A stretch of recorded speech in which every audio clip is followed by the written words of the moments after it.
Hello friends, welcome back to my channel. இன்றைக்கி நான் பண்ண போகிறது தோசை. காலையில் எழுந்திரிச்சேன், ஒரே பசி. என்னடா சாப்பிடுவோன்னு ஃப்ரிட்ஜை திறந்து பார்த்தா ஃப்ரிட்ஜில் மாவை தவிர வேறு எதுவுமே இல்லை. சரி, இன்றைக்கி இதுதான் நம்மளுக்கு சாப்பாடு. மாவை எடுத்து குண்டானில் இருக்க மாவை கலக்குன்னு கலக்கி ஒரு முறுமுறுன்னு கிறிஸ்பி தோசை பண்ணிட்டேன்.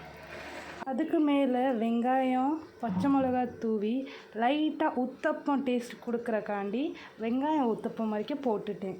உங்களுக்கும் தோசை பிடிக்குமா? கமெண்ட் பண்ணுங்கள். எங்கள் வீட்டில் பெரும்பாலும் பிரேக்ஃபாஸ்ட்டில் இட்லி தோசை தான் இருக்கும்.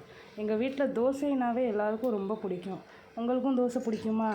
ஆனால் எனக்கு இட்லி தான் ஃபேவரெட். எப்போதுமே எங்கள் வீட்டில் பிரேக்ஃபாஸ்ட் எங்கள் அம்மா தான் சமைப்பாங்க. ஆனால் இன்றைக்கி அவங்க வெளியே போயிருக்கனால நான் தான் சமையல் பண்ணுவேன்.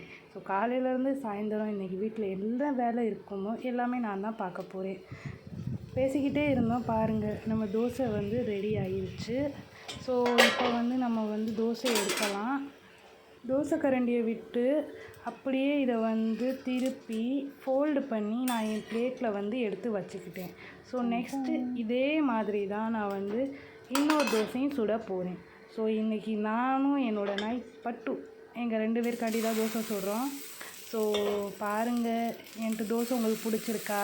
ஆனால் சுமாராக தான் சொன்னீங்க. ஃபஸ்ட் டைம் ரெக்கார்ட் பண்ணுறனால என்ன பேசுகிறதுன்னு கூட தெரியல. ஏதோ ஃப்ளோவில் பேசுகிறேன்.